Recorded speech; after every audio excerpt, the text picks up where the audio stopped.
Okay, so how's your anger? Did you get mad at anybody today? No. No? Oh, very good. Not even at yourself? No. Okay, so we will continue along that line today, yeah, and talk about some of the antidotes. In other words, how to think, how to change the mind when you're feeling angry. May all Sentient beings have happiness and its causes. May all Sentient beings be free of suffering and its causes. May All sentient beings not be separated from sorrowless bliss. May All sentient beings abide in equanimity, free of bias, attachment, and anger. So we just recited the four immeasurables. Let's do a short meditation on the first two, immeasurable love and immeasurable compassion. So with immeasurable love, we're wishing that all sentient beings have happiness and its causes. So think for a minute, what is happiness? And don't think just according to the worldly way of thinking, but according to Dharma, what is happiness?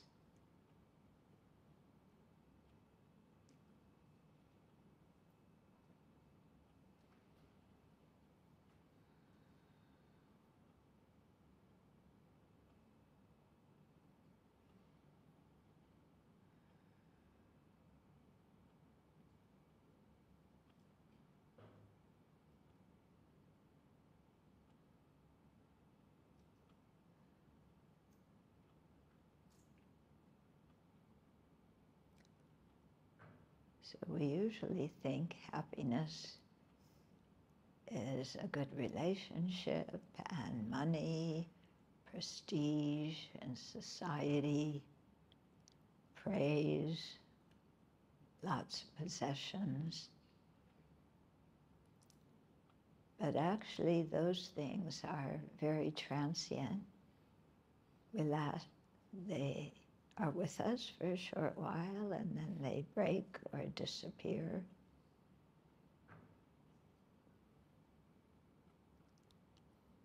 So from a Buddhist viewpoint, real happiness is nirvana or Buddhahood, a state where we have eliminated all of our mental afflictions that cause samsara, and we're free of rebirth, cycling round and around in samsara.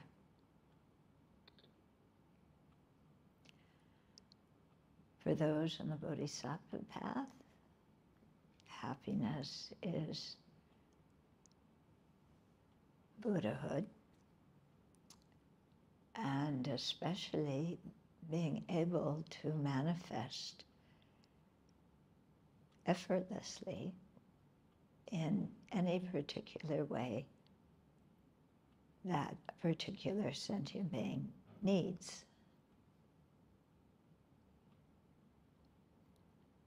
So compared to the happiness of nirvana and Buddhahood, the happiness of good music or good food,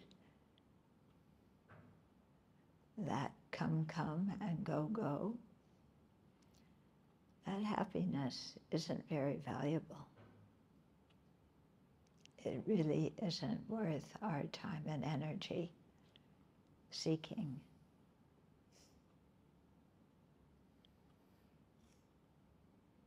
So contemplate what it would be like to switch your idea of happiness to one that is of a Buddhist nature. So seeking the lasting happiness that comes from freeing our mind from afflictions and polluted karma.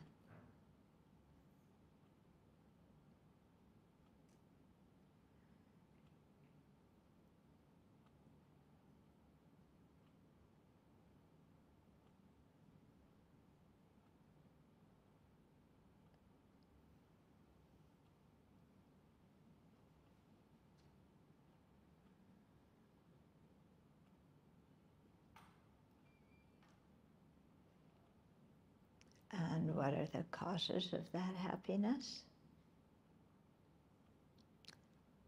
Well, the causes of ordinary happiness is an education and working hard and maybe lying so you can get what you want, or cheating people to get what you want. And is it really worth doing all those kinds of things to get worldly happiness? Because that just keeps us stuck in samsara.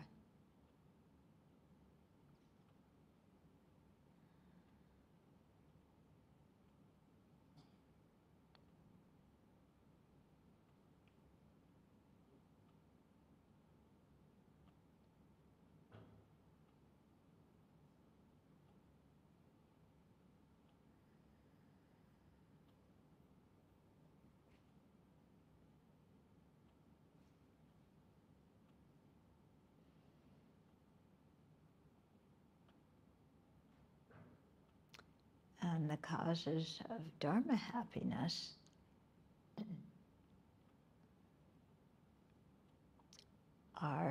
is changing our priorities, changing our motivation, so we seek that higher kind of happiness. Other causes of Dharma happiness are keeping good ethical conduct, developing concentration, cultivating wisdom, and realizing emptiness, the ultimate nature of reality.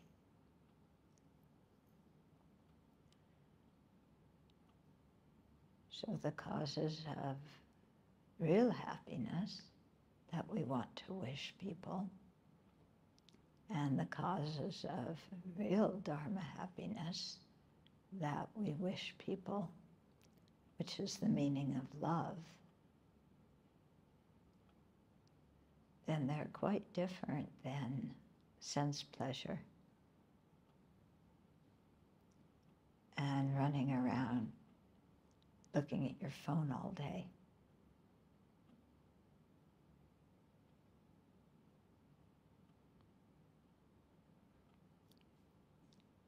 So spend a minute and really wish yourself the Dharma happiness and wish it for other living beings. And then wish for yourself to create the causes for that Dharma happiness, and wish that other living beings too create those causes. So spend a minute generating that kind of aspiration.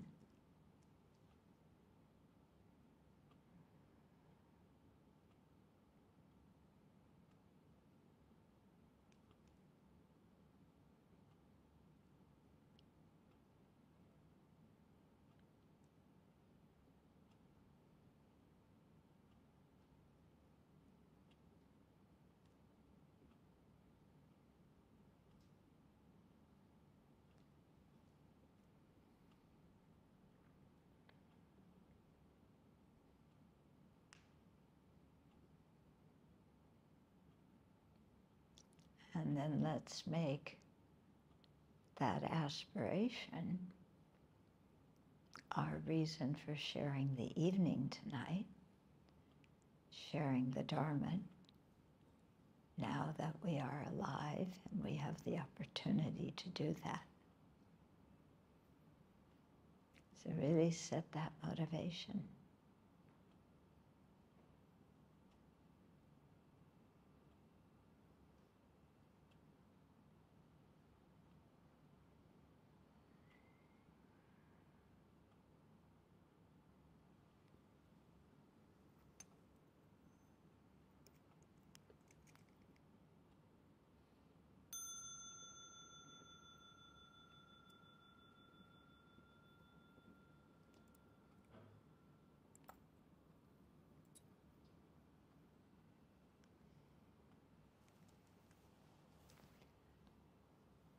So are you getting some feeling of how different Dharma happiness is from what we usually run around chasing and wanting in our lives?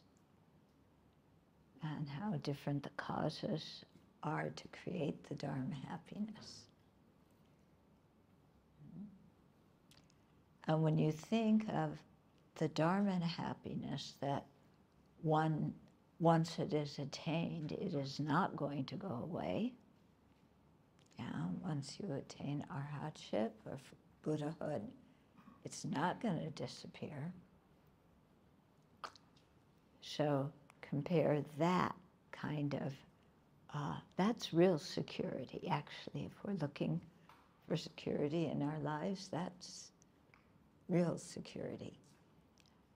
Whereas we want financial security, and financial security isn't very secure, is it? The market goes up and down, your bank account goes up and down. Yeah, the prices of things go up, they seldom go down. Yeah, and then think of all the things that we get angry about. Somebody forgets our birthday, somebody calls us a name or insults us. Yeah. Is that really so important to defend ourselves against and make a big deal about, when we could be using our time to create the causes of Dharma happiness? Yeah. When you know, have you ever heard of anybody who died saying, I wish I had gone to work more so I could make more money? I should have worked longer hours. Yeah. I haven't heard anybody dying with that kind of regret. Have you? Yeah. And yet, what do we center our life on? You know, money. And what is money? It's just pieces of paper. Or it used to be pieces of paper. Now it's not even paper. And it's not even backed by gold. Yeah, money is actually only the number of zeros that you have after some other number. Yeah, the other number isn't so important. It could be 1, it could be 9, but how many zeros you have? Is it $90, $900, $9,000, $9 million? All that depends on zeros. On a piece of paper. And we worry so much about that, don't we? It's incredible. You know, when you think about what we think is important in society, yeah, we think the number of zeros on a piece of paper is more important than loving our family. or loving other sentient beings, or forgiving people who have harmed us, or being generous. Yeah, we want those zeros. It's crazy. Yeah? So just, play with this in your mind and see what is really important to you in your life.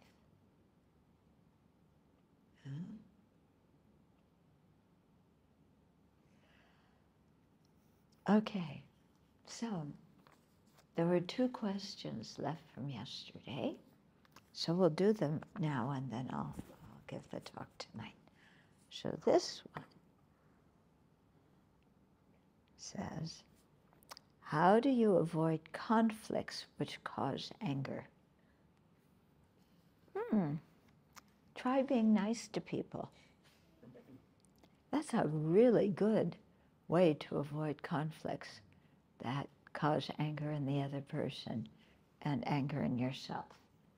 Yeah. So try being polite. Yeah. Saying please and thank you, things that our parents taught us when we were this big, that we forget as adults. Yeah. We don't say please in our family. We say, do this. Hurry up. Yeah. We don't say thank you. We just say, give me. It's true, isn't it? Yeah. It's amazing how important just simple manners are to having harmonious relationships. Yeah, please and thank you are very important. Yeah, because it shows our interrelationships with other people, and it lets them know that we appreciate them and we respect them, and we think that we acknowledge that what they do for us is really important. Yeah. And that's a practice that we should do daily, every day. Praise somebody, not just one person. Praise a few people. Yeah, every day we criticize a few people, don't we? Yeah, every day we talk behind the back of a few people and trash them. Yeah, we should at least, try and praise a few people every day. Yeah, and why are we so hesitant to praise people? Well, if I say that they have a good quality, that means they're better than me. Okay, that's good. I'm glad people are better than me. Yeah, think about it. If you were the best one in the world, then would you have been able to build this building?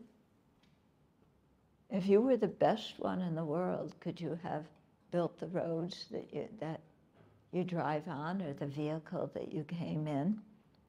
If you were the best one in the world, would you have the ability to grow your own food and process it and cook it?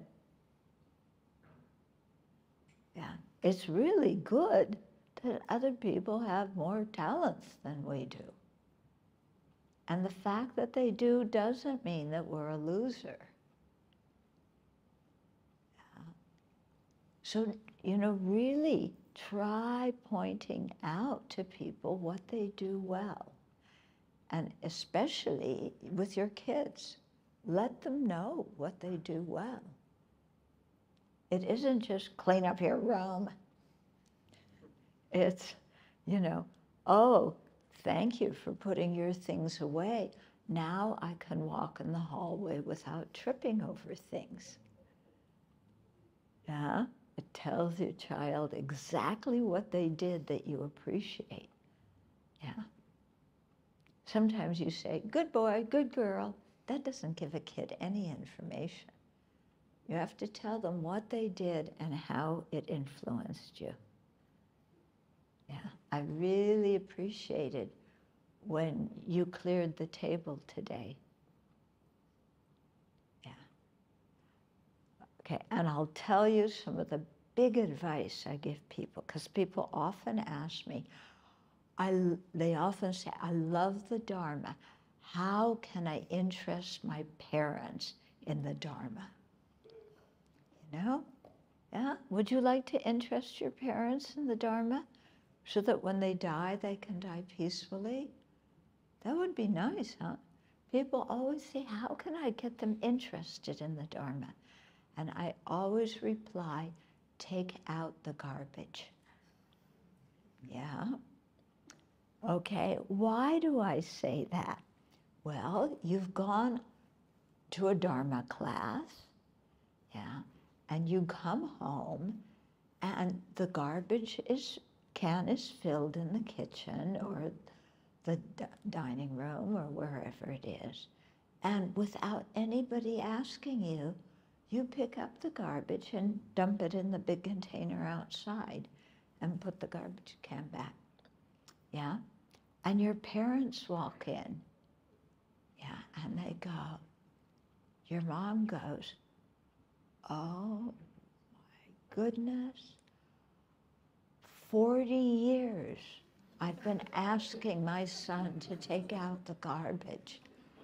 He went to one Buddhist class and he did it. Wow, I like Buddhism. Take me to the center. I want to learn it. Yeah? You clean the car without anybody asking you. Yeah? Or I was going to say you mow the lawn, but you don't have lawns in Singapore. Yeah, and you can't mow concrete, which is one of your big crops here. Concrete and asphalt. Yeah, yeah. Every time I come to Singapore, more concrete, more asphalt. Grass? What's grass? Yeah. Anyway, you know, you clean up something outside, yeah, and your dad goes, oh, wow, you know, what's going on here? Yeah, my daughter actually cleaned something up outside. What's happening? This is revolutionary. Huh? These little things create a lot of goodwill with people. Yeah? So pay attention to them. And they are a very good way to avoid conflict. Yeah, and avoid the anger that comes with conflict. Another good way to avoid conflict is we all know what other people are sensitive to. Yeah, especially family members.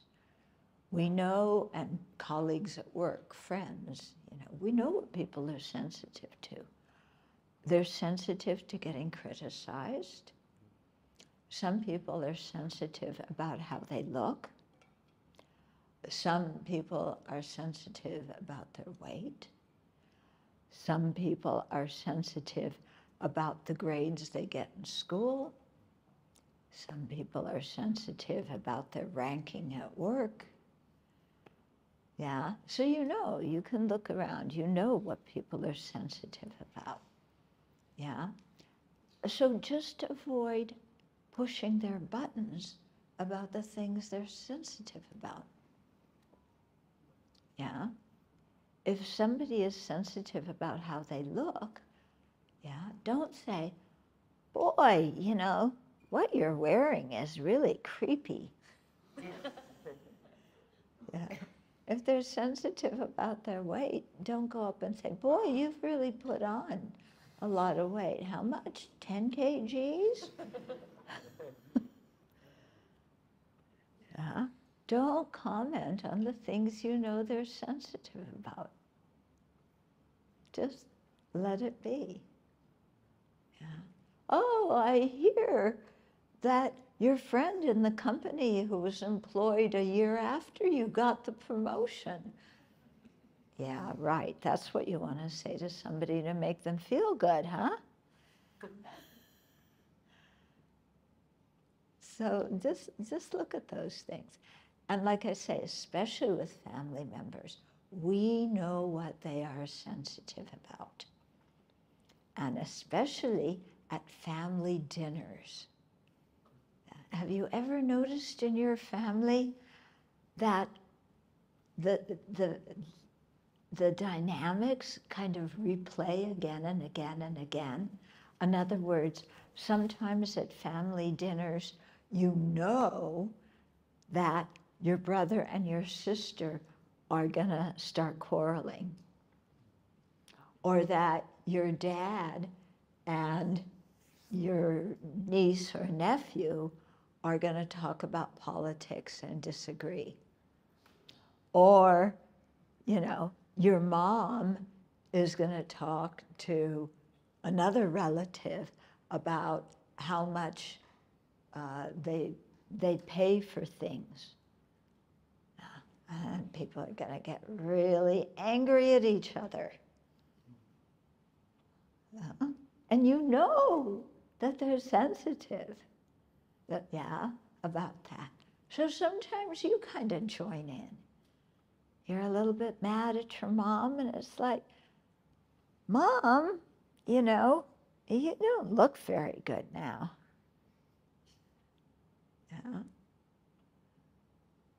Yeah, that's going to be a real good one. Yeah. Dad, you're going bald. Oh. Okay, so try not to push their buttons. Mm-hmm. And when you need to tell them something, you know, they made a mistake, like at work, you're working with somebody and somebody made a mistake. Instead of saying, you know, you did this completely the wrong way. You need to put this here and that there, and then it'll work. Okay, instead of saying it like that, which makes somebody feel kind of dumb, say, now you may not know this, but I've discovered by working with these things that if you put this here and that there, it really works a lot better. Yeah, you're not insulting them. You're not putting them down. Okay? So watch your speech. Okay. Then, next question. Do special needs children possess consciousness? Of course. They're sentient beings. They're living beings. They have a mind. They have consciousness. Yeah. The table doesn't have consciousness. Your special needs kid is not like a table. Okay. They're not an inanimate object. They're a person. Yeah. And all the special needs people we see walking around, they're human beings and they have feelings exactly like we do. Okay. So the person is saying, yeah, do they possess consciousness? Therefore, their meltdowns are not considered anger as they lack consciousness? Yeah, when you have a special needs child or any sentient being, yeah, when they're unhappy about something, they're angry. Anger is a mental factor. It arises in consciousness. Okay?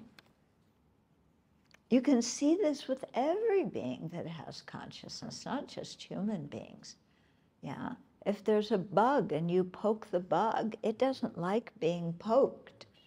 Yeah? And it cringes and it runs away. Okay? So when we talk about sentient beings and working for the benefit of sentient beings, it means all of them.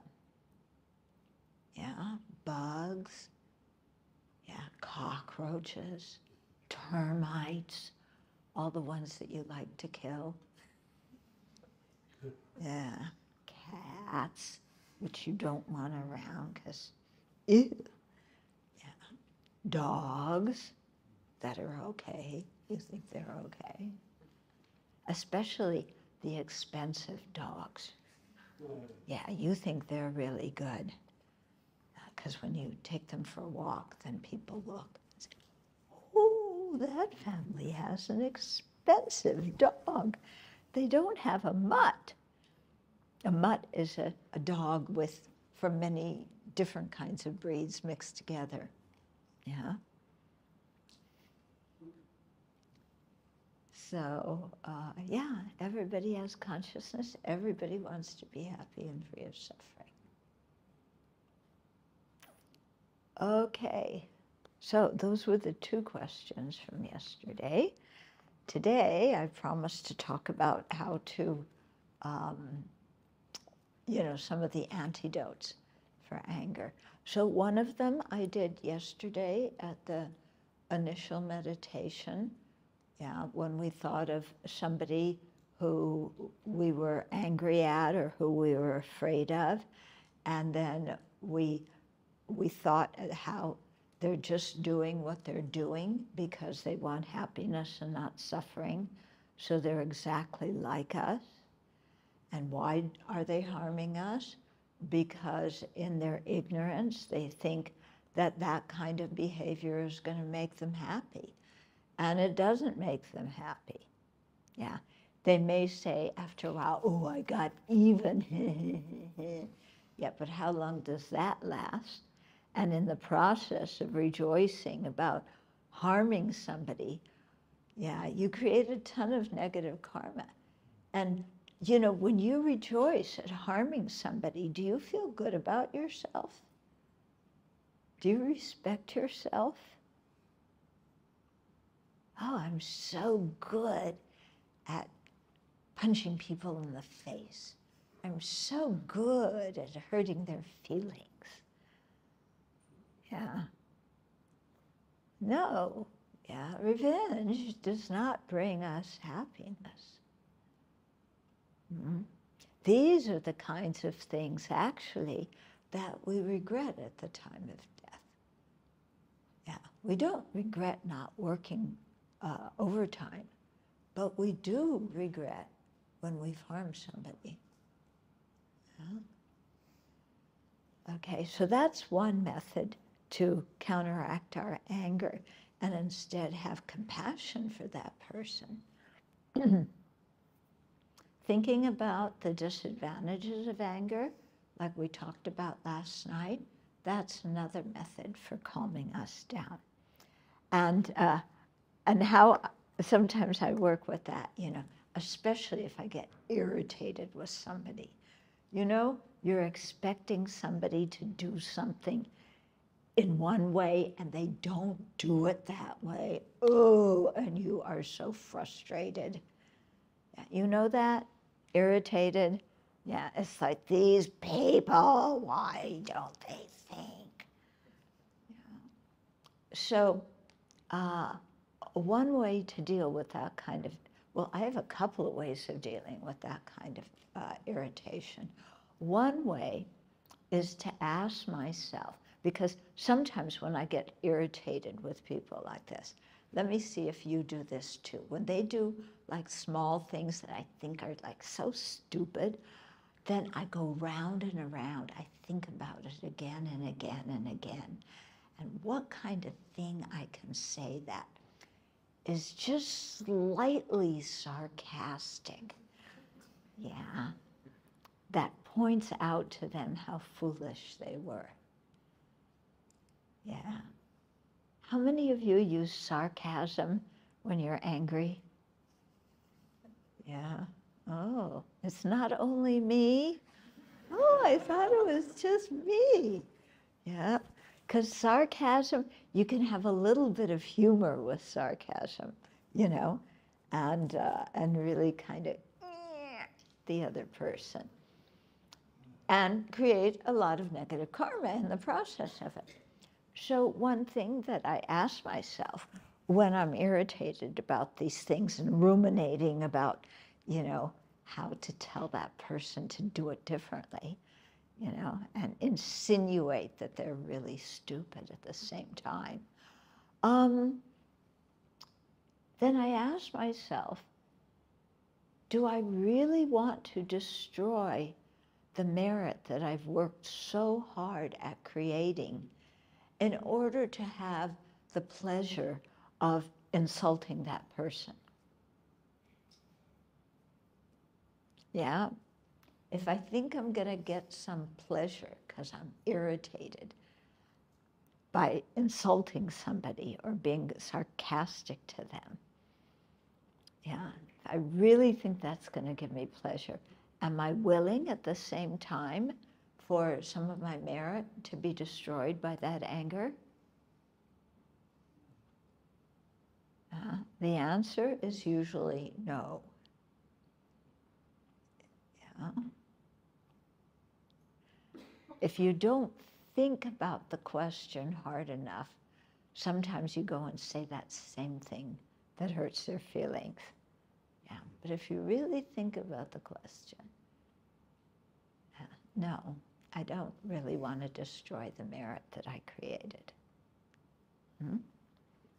Another thing that I do when people do things that I expect that they would know better. Yeah, do you have that happen in your life? You expect certain people would know better. You expect that they, have brains and that they would use them. I'm saying this kind of thing because this is exactly the words that we use when we're angry, isn't it? It's like, they don't have any brains. Why are they acting like such an idiot? Yeah. Do you think thoughts like that?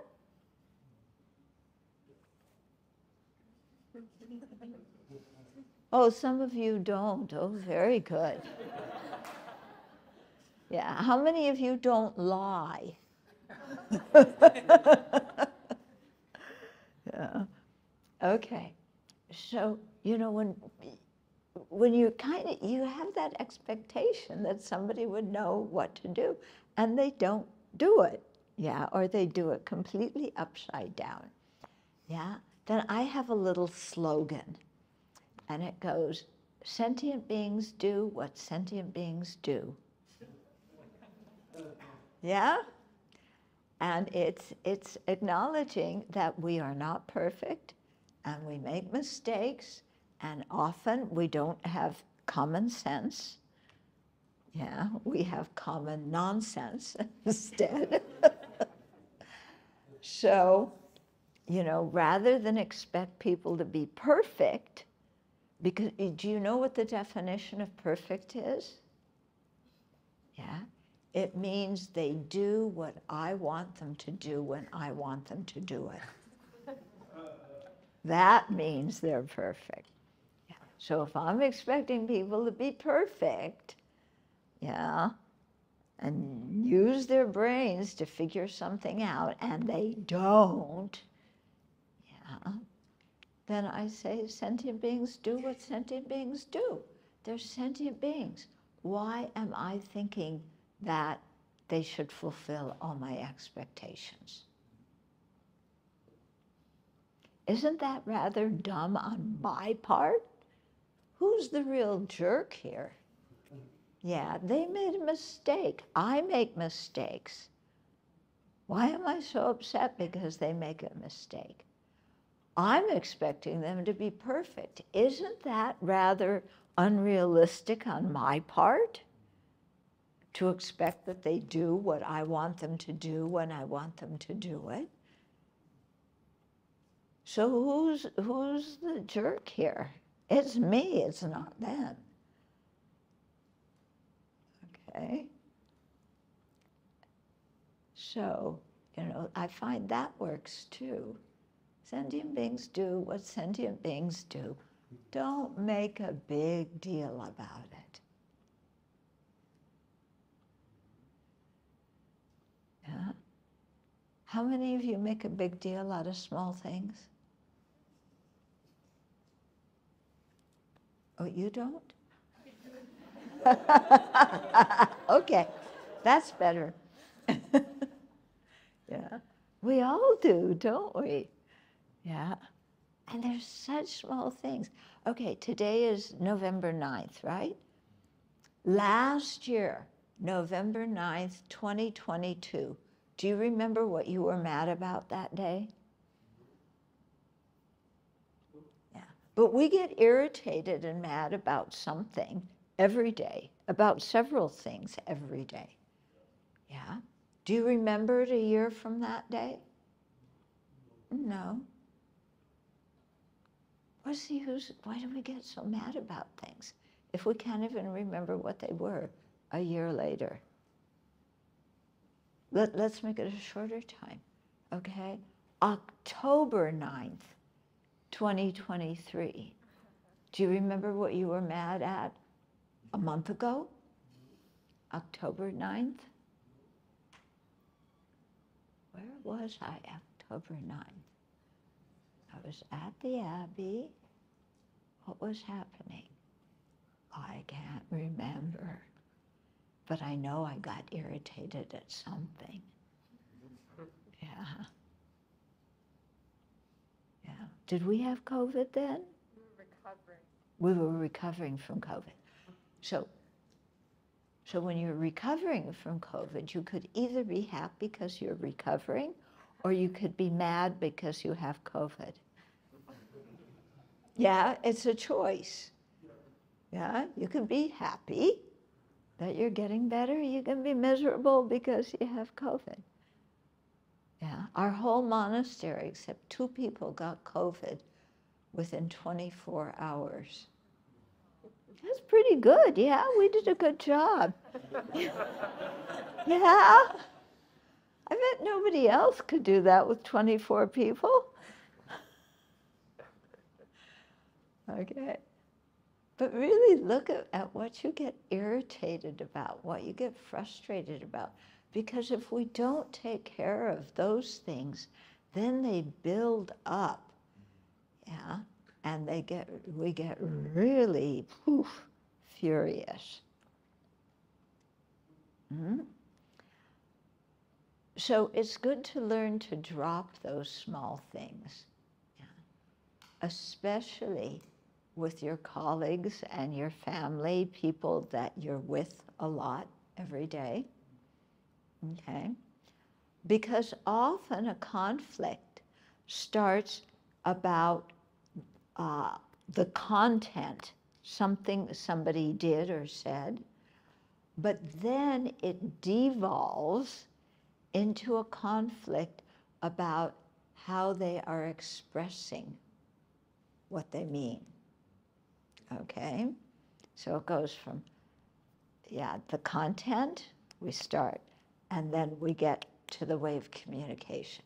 So let me give you an example.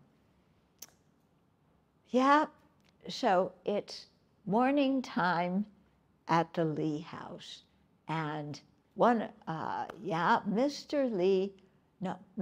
Lee likes peanut butter. Do you eat peanut butter for breakfast? No, I should choose another example.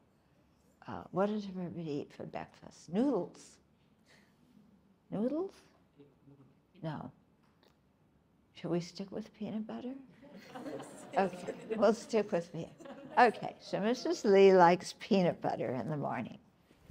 Yeah, and it's breakfast, and there's no peanut butter. And she says, honey, to her husband, honey, where's the peanut butter? It was your turn to do the shopping. And he says, oh, I forgot. Yeah, so far, nice voices, it's okay. Then Mrs. Lee said, you forgot? How did that happen? Oh, I just was preoccupied with something else.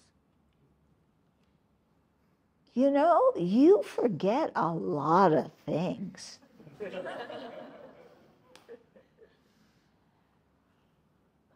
I don't forget that many things. Oh, yes, you do. You don't even remember what you forget. Come on, leave me alone. You know, I'm trying to have my coffee. Yeah, you're drinking coffee so that you're wired all up. You know, you're a pleasure to be with when you're wired from having 3 cups of latte. Do you drink latte? It's not good for you. Maybe that's why you drink it. Yeah. Yeah. So, you know, it really was your turn to go to the grocery store. And I put peanut butter on the list. Yeah. Did you take the list with you? No, it was written on a scrap of paper and I just overlooked it. Oh my God, you know what is going on in this household? You have responsibility. It's your turn to do the shopping. I wrote the list for you. It had peanut butter on it. And you can't even find the list, let alone remember the peanut butter. Oh my God, you know, this is just, it's so frustrating. Why are you laying into me and criticizing me? You know, you do the exact same thing. Yeah, you forget things and you don't remember what you forget either. Why? Look, we're not talking about me. We're talking about you, and that you're just so out. You can't think straight. I can't think straight. You can't think straight. Oh, you know, this is just, I just can't stand it anymore. You know, we've been married 45 years, and you still can't remember to do the shopping, and then you accuse me of being forgetful. You know, this has been going on for 45 years. Look, I started dating you 46 years ago. It's been going on for 46. You know, why are you putting on me? You know, this is really too much. I am totally fed up. I want a divorce. Good. I want one too. Yeah? Is it that out of sight? Or have you seen fights like that? Yeah? It starts out about peanut butter. And then it goes to, you know, you are passive aggressive. Yeah? And you have some mental problem. And that's why you are always forgetting things. You know? I want a divorce. Okay? Yeah. Okay, so a really good way to avoid that kind of conflict is don't care so much about the peanut butter. You know, have something else for breakfast. Remind him again. And if he doesn't get it, you go to the store and get the peanut butter. Yeah, it's just a can of peanut butter. Yeah, do you really want to get into a knockdown, drag-out quarrel with your spouse over a jar of peanut butter that's this big? Yeah. So think carefully. Yeah. And when you're at a family dinner or at a meeting at work and you see 2 other people start to get like this, you know, they know each other very well and they're pushing each other's buttons and starting a big fight, you know what is a really good thing to do is change the subject. Yeah, I was at, a friend of mine invited me for, I think it was Thanksgiving, you know, It's an American holiday. At his parents' house. So we went and we had Thanksgiving dinner. And then his parents were talking about something. And, I could tell that the energy was getting a little like this. And so I forget what they were talking about, but I took one word, of what they're talking about, and I put that in another direction. Like maybe let's say they were arguing over who broke the dishes. They had some special dishes and they fell down and broke. And they're just starting to talk about who broke those dishes. And you know that they've talked about this before, and it devolves into a big fight. Yeah. Or at work, they start talking about who cleans the tea counter. So just say, oh, tea counter. Yeah, because they're talking about starting to fight over the tea counter, who cleans the tea counter. Yeah, I remodeled my kitchen and I made a tea counter in it, and I found this really good kind of tea that I've never had before. Yeah, and if let me tell you what kind of tea it is. It's Darjeeling tea with mint in it, and if you like it, I'll get that kind of tea for you. Yeah. So you take one word, what they were talking about, and you start talking about something else about it. Yeah. So I happened to do that at this dinner, and afterwards my friend said to me, I think his parents had been probably married about almost 45 years at that time, maybe 40. Yeah. And he said, oh, you know what you did? He said to me, my parents have been fighting about that all the time, and they were just starting to get heated up again. And that was so skillful. You changed the topic. Yeah. So that's a really good thing to do. Yeah. When you see two people starting to get at it with each other. Okay. So you see, it's not that difficult. What makes avoiding anger hard is our mind, not the other person. Remember, anger is not a virus that we caught from another person's words. Yeah. What makes it hard is our mind. And in Dharma, what do you hear as the cause of all suffering? Our self-grasping ignorance and our self-centered thought. And those are the two things that are really at the root of all this conflict. Yeah, we grasp ourselves as being a real person, and then we're attached to ourselves. Yeah, I'm a real person. My happiness is important. My suffering really hurts. And then you go to self-centeredness. My happiness hurts more than others. So we should deal, or my unhappiness hurts more than others. My pain hurts more than others. So we should deal with my pain, my unhappiness first. Yeah.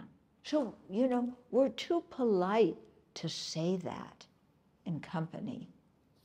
But that's what's going on in our mind. Yeah? Do you agree or disagree? Yeah. We don't say to other people, I'm the most important person in the world, and you should really know that all my ideas are right, all my opinions are correct, and you should follow my lead and do whatever I say and believe whatever I believe. And then, if the whole world did that, then we wouldn't have any wars, no conflict. Yeah?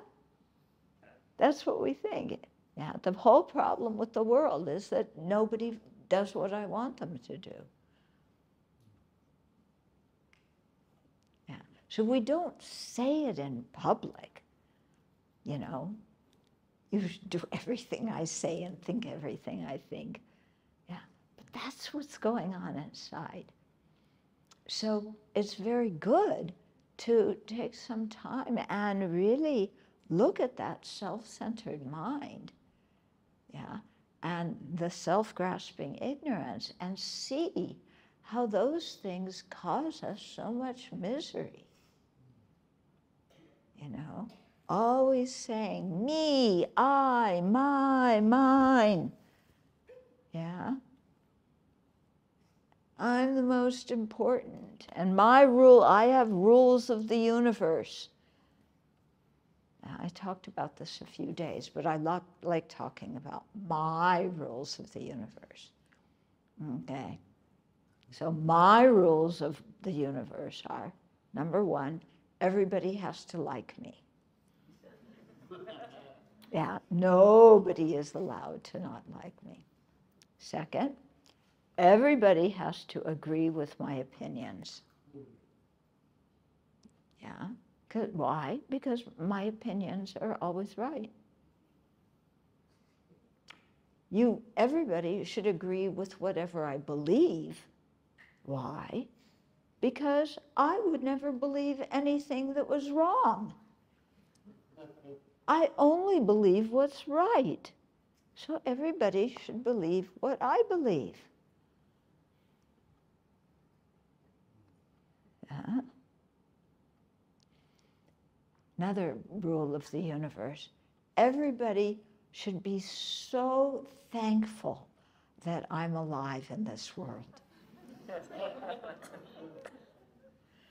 Yeah? They should be so thankful. So when we have this way of thinking, yeah, what kind of world are we creating? What kind of relationships are we going to have with people? Yeah? If we expect people to do what we want all the time, we're going to be pretty unhappy, and we're going to get angry. And when we get angry, we create negative karma, and we destroy our virtuous karma. Mm-hmm. So think about it. Okay, let me see what else we have in the book. Okay.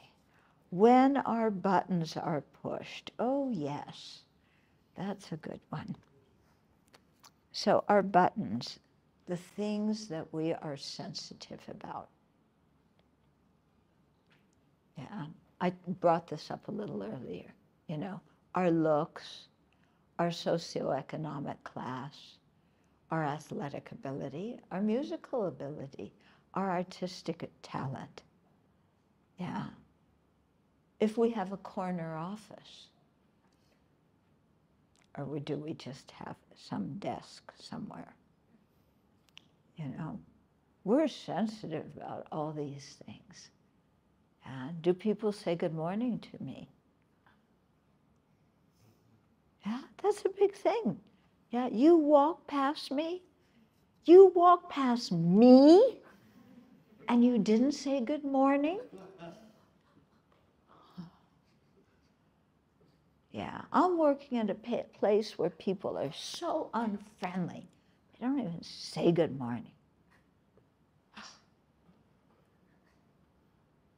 Yeah, you should say good morning to me every morning. Yeah? So, you know, that's a button for me. Yeah, that everybody should say hello to me when they first see me. Yeah. We actually had one man came to the Abbey, and he wanted to join the community. And he was there for a few months, and then he left. And I was asking him why he left.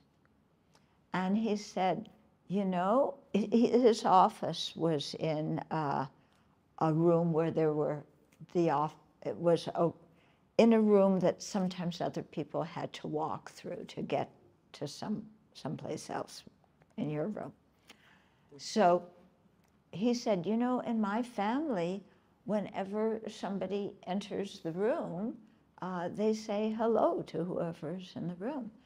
And I'm here at this monastery working, doing my job, and people walk in and, you know, I know they're going upstairs or somewhere else, but they don't even acknowledge me in this room and say hello. You know, and he was so sensitive to that, that's one of the reasons he was leaving. Okay, you know, have it your way. But, yeah, okay. So our buttons, we have the things that we're sensitive about. When people push our buttons, we get really angry, okay? And the way our buttons are, it's like we're in a corridor, yeah? And there are these big red buttons that say, do not push me, okay? Because those are the things that we are sensitive about. So they say, do not push me. But they are so sensitive that when somebody walks by, just the slight movement of the air sets these buttons off.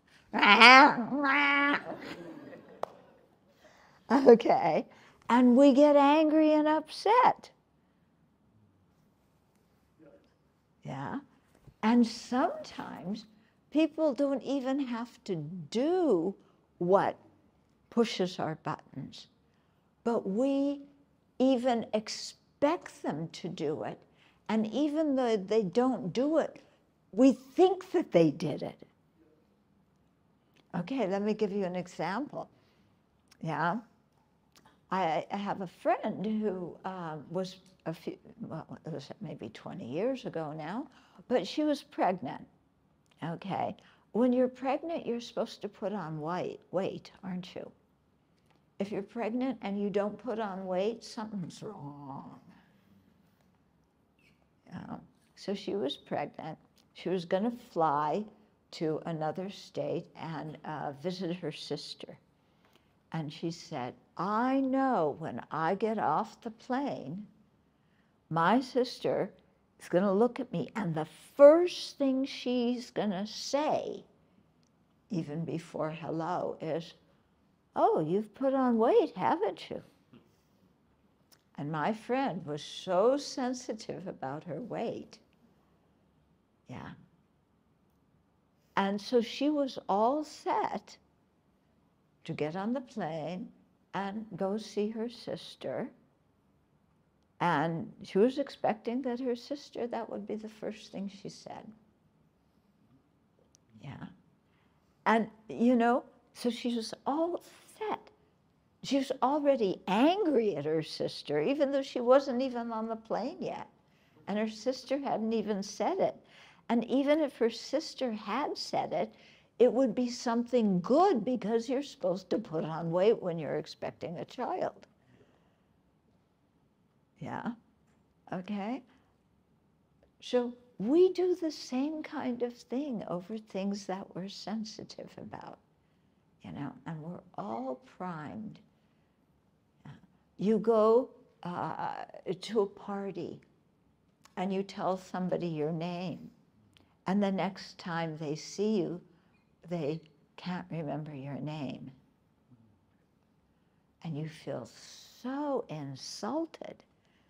You know, you met me and you can't remember my name? Huh? Any of you sensitive if people can't remember your name?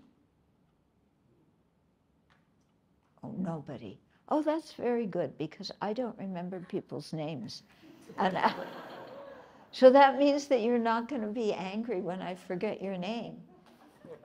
And when you come up to me after a talk and you say, you know, 10 years ago when you gave a talk at PKS, I was in the audience. You know how big PKS is, and you know, 1,000 people can sit there. I was, yeah, in the back row, and I heard your teaching. Do you remember me?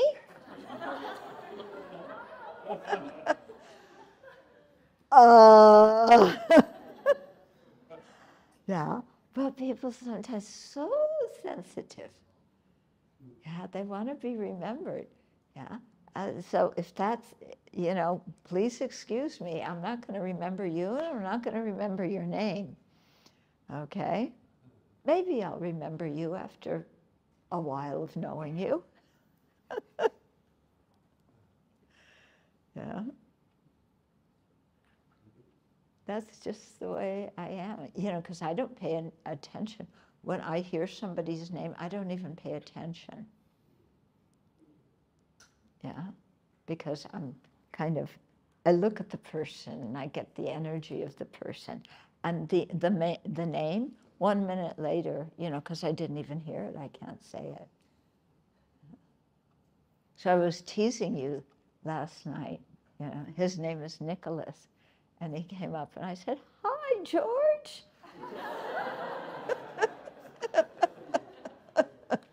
Wanted to check up if he's sensitive about that. Okay, I tease people a lot, if you haven't noticed. Okay, so when somebody pushes our buttons, yeah, we blame them. You forgot my name. You didn't say hello. Yeah. You took the project I did at work and the report I wrote and completely turned it upside down when you were editing it. Yeah. Whatever it is, we get really mad because that's what our button is sensitive about. So whose responsibility is our buttons? They're our responsibility, aren't they? If I'm sensitive about something, somebody else didn't make me sensitive. I mean, maybe when I was little, somebody said something, yeah, but I was the one who believed it. Okay, little kids, they believe things that are kind of not that adults say that aren't very wise. But when we're an adult, we can look at our buttons and really think, why am I sensitive about this? Is this such a big deal to be sensitive about? And we often find, it's not a big deal. But as long as we, get aggravated when somebody presses our buttons and blame them, yeah, then, yeah, we're just going to have a lot of conflict in our lives. Instead of saying, oh, they made that remark, that's something I'm very sensitive about. I need to work on that.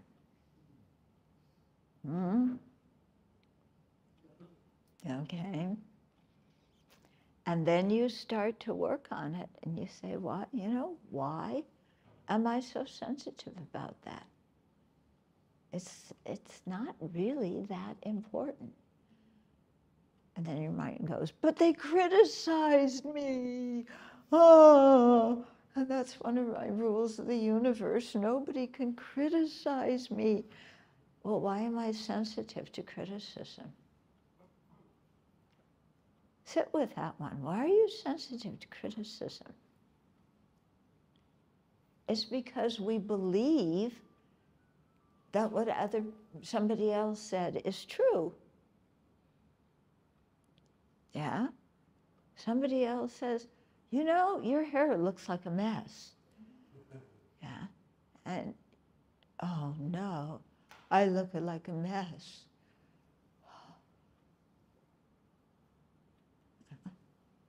Okay. Do you remember we call it high school. What is it here? Secondary? Okay, secondary school. Yeah, remember in secondary school how you had all these things, you wanted to be exactly like everybody else? Yeah, but in your own slightly different way. Yeah. And so when I was in high school, what everybody was, the in thing was you were supposed to have long, straight, blonde hair. What kind of hair did I have? Short, curly, brown hair. I didn't have long, straight, blonde hair.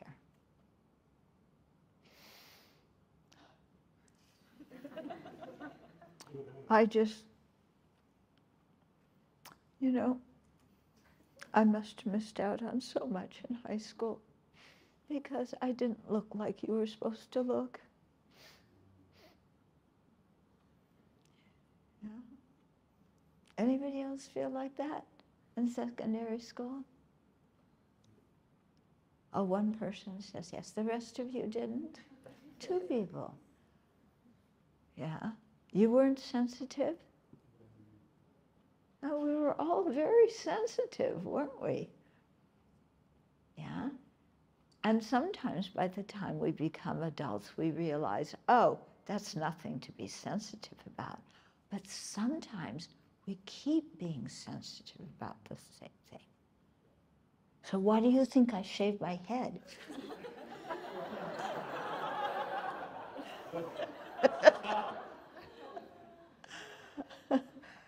Okay. So, no, I'm joking. Joking? Not joking. Yeah. But to really look, my buttons are my responsibility. So, yeah.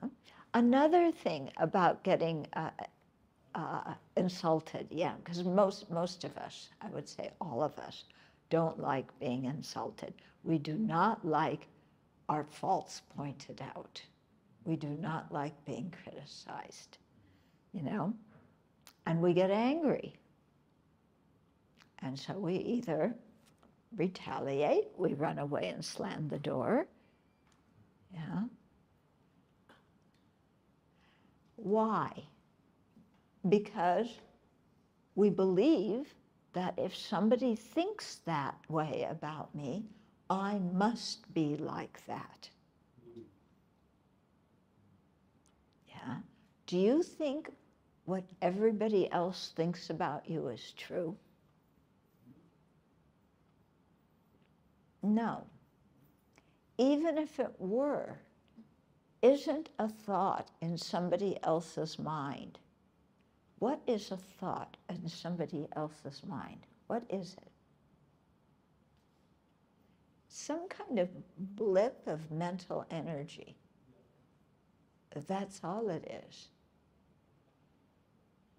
And it's that fast. It comes and goes.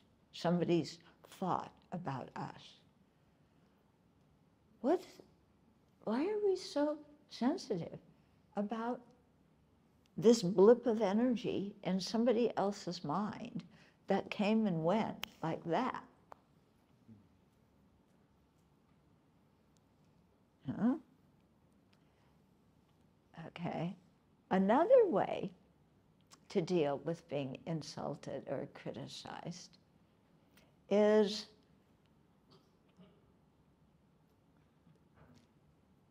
to ask yourself, is what that person says true?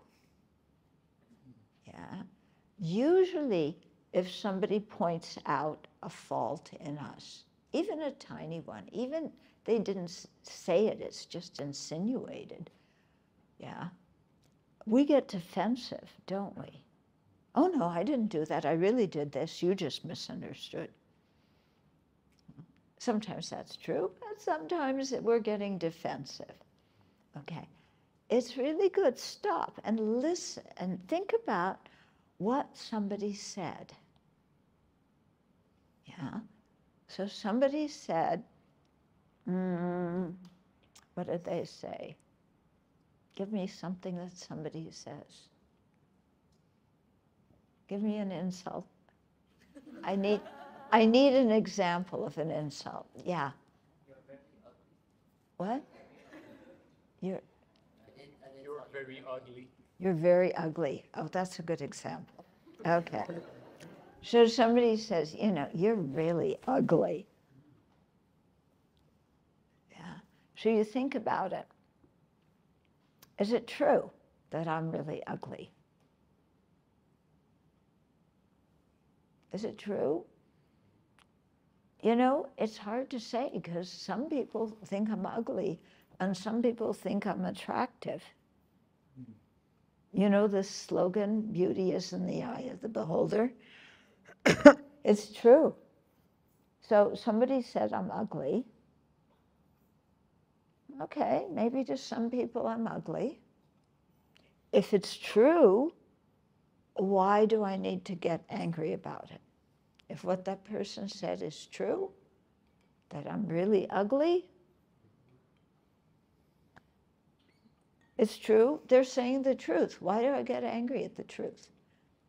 Okay, I have a big nose. Yeah, if somebody says, hey, Chodron, you have a big nose, what am I going to do? Go, yeah, what are you talking about? I don't have a big nose. What you said isn't true. Yeah. If I have a big nose and somebody comments on it, I have to admit it. If I made a mistake, I have to admit it. You know, it's not a big deal because we all make mistakes. Yeah. And the other person saw my mistake and I know I made it. So why do I deny that I made it when I know what the other person is saying is true? Yeah? No, I don't have a big nose. No, I didn't scratch the car. Yeah, I don't know how those scratches appeared on it. Somebody must have taken a nail file and walked by and gone like this. Yeah. Yeah. Okay. So if what they say is true, no reason to get angry or defensive. If what they say isn't true, yeah, then why should I get angry? Because what they said isn't true. Yeah. Okay. It's like if somebody comes up and says, you know, you have horns on your head, you check it. You know, no, there's no horns. What that person is saying is not correct. Do I need to get mad at them if they said something that wasn't correct? Yeah, they just need the correct information. And if it's something important, I can tell them, you know, you thought that I had horns on my head. Yeah, but actually it was a new hairdo that I tried. Yeah, it was, I took my hair and I wrapped it up and it just, you know, from a distance it looked that way, but really it's, you know, I'm not ugly. I don't have horns on my head. Okay? So it's a really good thing to try when somebody insults you or comments on a fault. If it's true, yes, I admit it. Yeah? If you admit it, there's no argument. If you start denying it and get defensive and justifying and rationalizing it, then the argument comes. Okay, but if you just say, yep, and I'm sorry, and I'll try to be, you know, to be more careful in the future. And if what they say isn't true, why waste your energy getting angry? You know, if it's something important, give them the suitable information, and then they can revise their idea. Yeah, this method is actually, it's quite good if you use it. You know, it saves you so much time getting angry. Okay, let me see if there's another one here. We talked about trust yesterday. We talked about angered ourselves yesterday. We talked about buttons.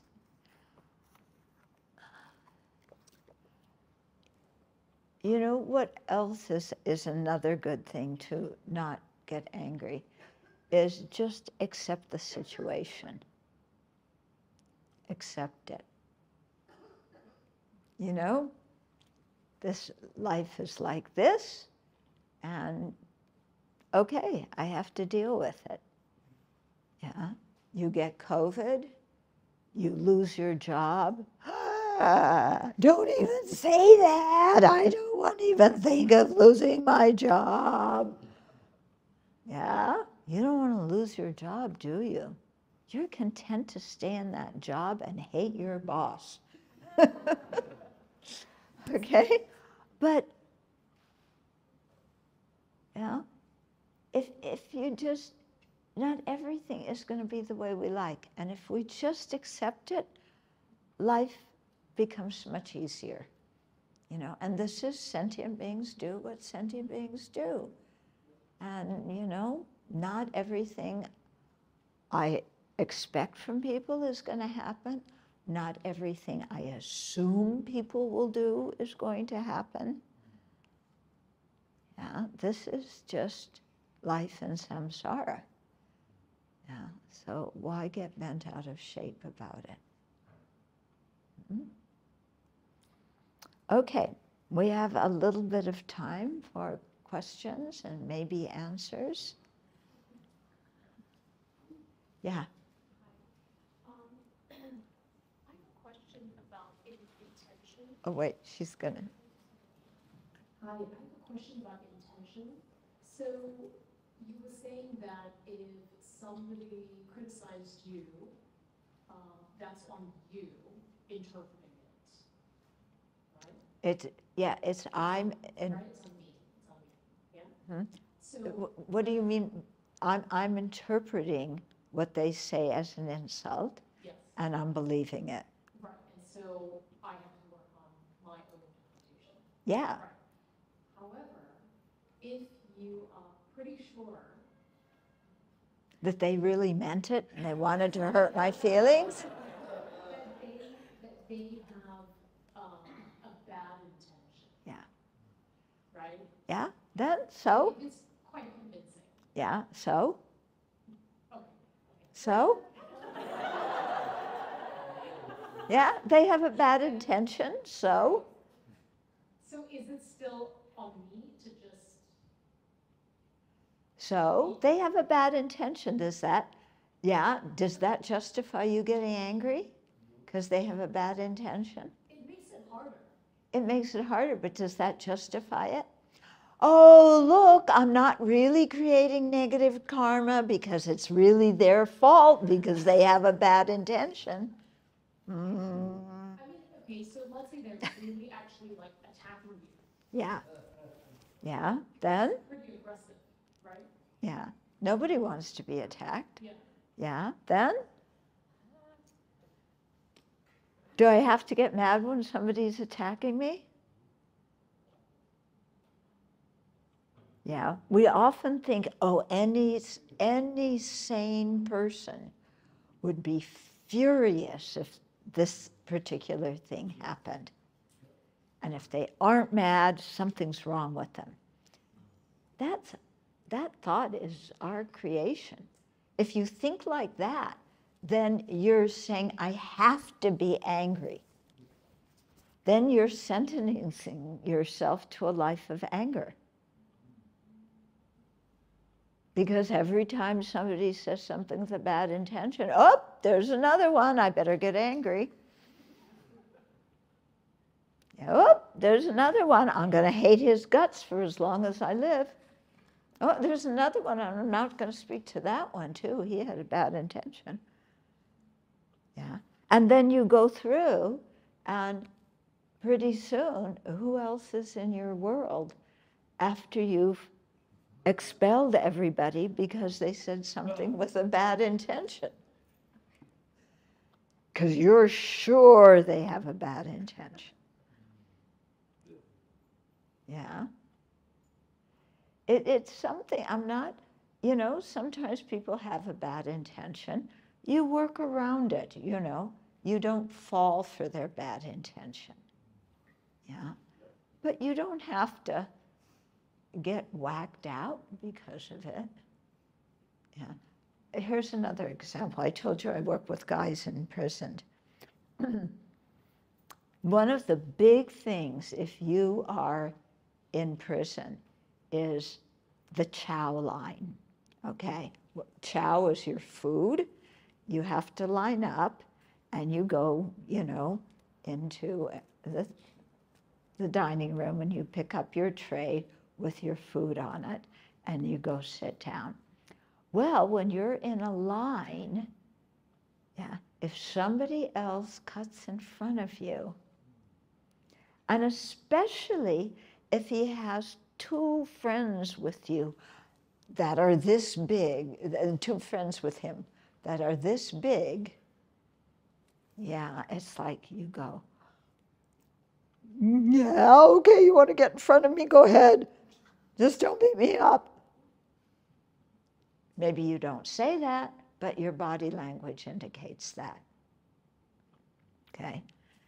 And so the guys tell me when that happens in prison, you know that you're going to have to fight that guy because he's coming with his friends, so you better get your friends and you're going to have a fight. And you're both probably going to wind up in the hole. The hole is solitary. Okay? And, you know, and so it's just like a foregone conclusion. They cut in front of you. You know, this is an indication that they do not respect you. And I said, when they were telling me this, I said, what would happen? Okay, we all know what happens when you're afraid when somebody does that. Yeah, and you let them cut in front of you because you don't want them to get mad at you. Yeah. But what would happen if instead of being afraid, you changed your attitude and you thought, you know, it's really important for this person to get their food first. It's really important to them to look important, like they can cut in front of me. If it's important to them, let them do it. It doesn't matter to me. And so you have your dignity as a person, and you say, you know, they say, hey, man, I want to cut in front of you.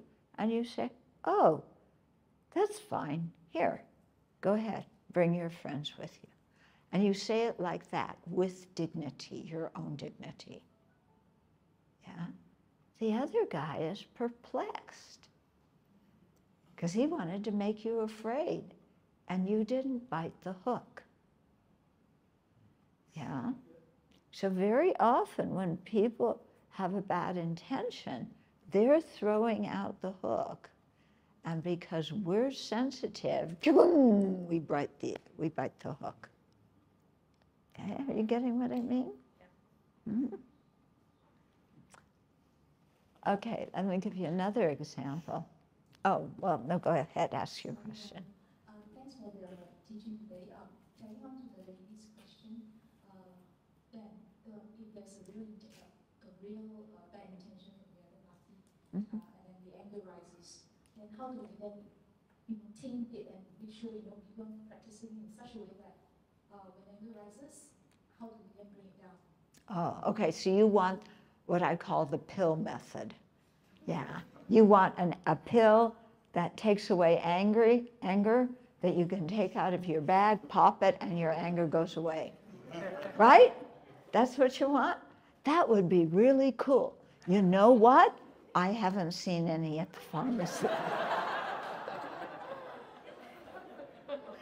No? You know, they just don't make those pills. No? The key is if you wait to practice releasing your anger and practice these different antidotes, if you wait to think about them till there's an actual situation, it's much more difficult, because when it's actually happening, you're not familiar yet with the antidote. So your mind goes and thinks the usual way it thinks. How dare you talk like that? Yeah? So this is why it's really important to have a daily meditation practice. And then these different antidotes that I taught you yesterday and today, go home and in your meditation, think of something that has happened in the past that maybe you've gotten over, but maybe you're still a little bit angry at. And think about that situation, and then think about which one of those, the antidotes that you can think about, it's in your meditation, that would change your attitude, change your perspective, so that you didn't get mad. Yeah? And you practice that in your meditation again and again and again. So you think of the situations you're sensitive about, you know, or things where people, maybe people pick on you. Yeah? Some people kind of have the karma that other people pick on them. Yeah? So maybe you're one of those people pick on you. Yeah? Big deal. Yeah. No, it's a big deal. Why are they picking on me? Yeah? They're not allowed to do that. That means I'm terrible. Nobody's going to like me if they pick on me. Oh, yeah. But instead of going there, you know, you practice in your meditation at home, thinking of when somebody picked on you, and then you think, oh, how else could I have thought at that moment? Oh, why is somebody picking on me?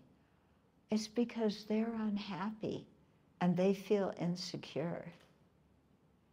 And if they can pick on somebody else and put them down, then they feel like they have some power. Yeah, that's why they're picking on me. It actually has nothing to do with me. It could be any person there. It's just at that moment, that person thinks that picking on somebody is gonna relieve their own feelings of insecurity. Yeah? So they pick on me. So you know what's really good when somebody picks on you? Make a joke out of it. Yeah, make a joke. They pick on you and you say, hey, yeah, you know, you're absolutely right. I do that all the time. No, no, no. And you know, really do something that looks silly and make a joke. And what are they going to do? Yeah. One time, I was talking on the phone with my mom, and I forget what this was about, but she wanted me to do something, and I forgot. And she was going, you know, oh, I asked you to do this, and you forgot, and you didn't do it, and, you know, it was some small thing, like, you know, if you had signed something, then put it in the lottery, we might have won the lottery. It was some stupid thing, you know. And she was so upset that I didn't do it. And so I just said, Mom, you know, I'm really sorry that you have such a stupid daughter. Yeah? The conversation stopped. What could she say after that? You know? I just agreed with her. Yeah, what could she say? Yeah, so, you know, sometimes that works as a strategy if somebody is insulting you or picking on you or whatever. You say, you know, you're absolutely right. Yeah. And it's strange, many people have said that to me. I wonder how come I haven't done it yet. Yeah? You admit, you know, oh yeah, you're right, I have that fault, boy, and you know, I've done that so many times, and I keep saying I'm not going to do it, and I keep doing it.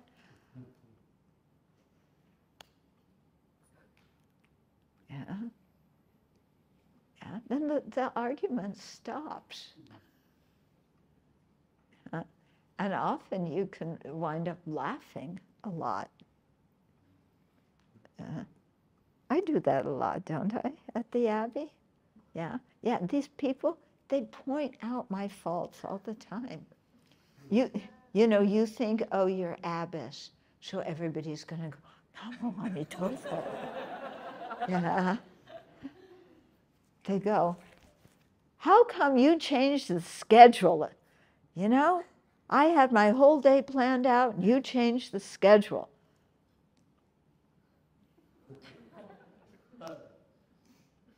Usually I say to those people, did you come here to get your way or to train your mind?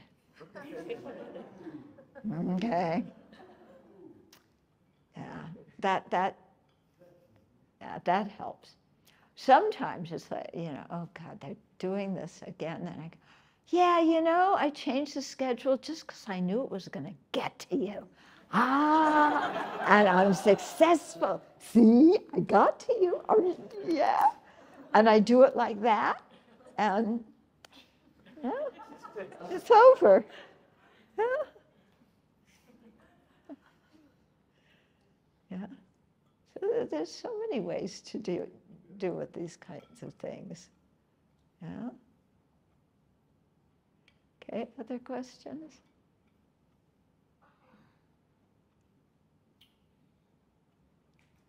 Okay, there's one. Thank you very much, Venerable, for your teachings. So actually, in our life, I found that especially in education, like sometimes we need some anger or showing some attitude to push hard for the students. Or sometimes if we show some attitude, actually people will take more serious.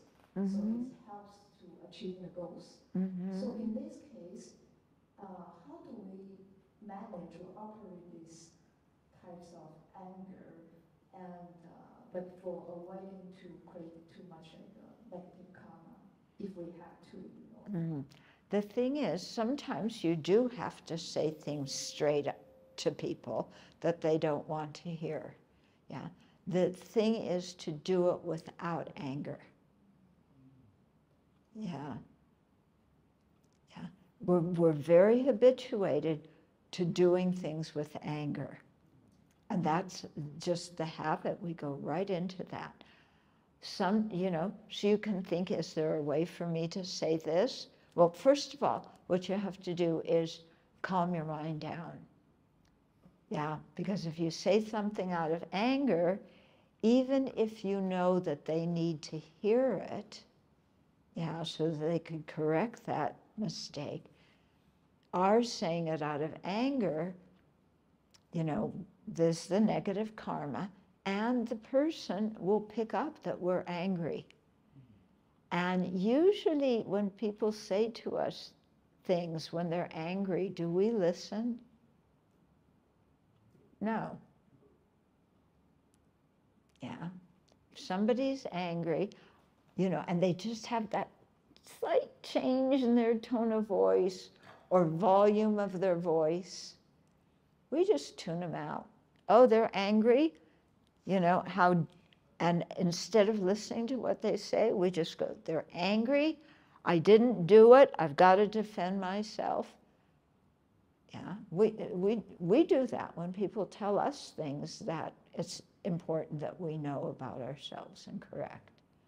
So if we do that to others, it's the same thing. So the first thing is to, you know, deal with our own anger. And like I was saying before, you have to do that in your daily meditation practice. Imagine different situations happening and imagine changing your mind and changing your actions in those situations so that you can be calm. Yeah? So sometimes you have to say something to somebody, and you know, sometimes you can say it very calmly. I mean, there's so many different ways to convey something. Sometimes you may have to speak in a loud tone of voice, yeah, but the way you say it, because your mind isn't angry, yeah, then they don't pick it up as anger. Okay. Oh, yeah. Yeah, you interrupted my Dharma talk. Now I'm furious. Woo! Tell those people who made that music to be quiet. Yeah, it's okay, stay. Oh, it's a work call. I need to work. Oh, you need to go? Okay, so, but sometimes you can say the same thing in a calmer voice. Maybe your tone of voice changes a little bit, but the thing that makes you able to communicate with the person is the way you look at them. What you're doing with your eyes.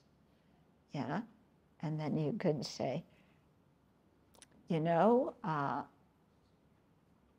you have many good qualities, and at this time I was unfortunately very disappointed in what you did. Yeah, you're not angry. Yeah, you're not yelling and screaming, why did you do that? Yeah.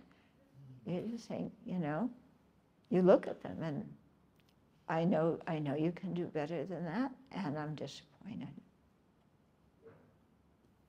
Yeah. And then you're not angry, and they don't interpret it as anger. Yeah. It gives them more of a chance to say, oh, somebody was disappointed with me. Actually, I wasn't very careful, and I'm disappointed in myself. So I'm going to learn from this situation. Okay? Okay, so we're going to dedicate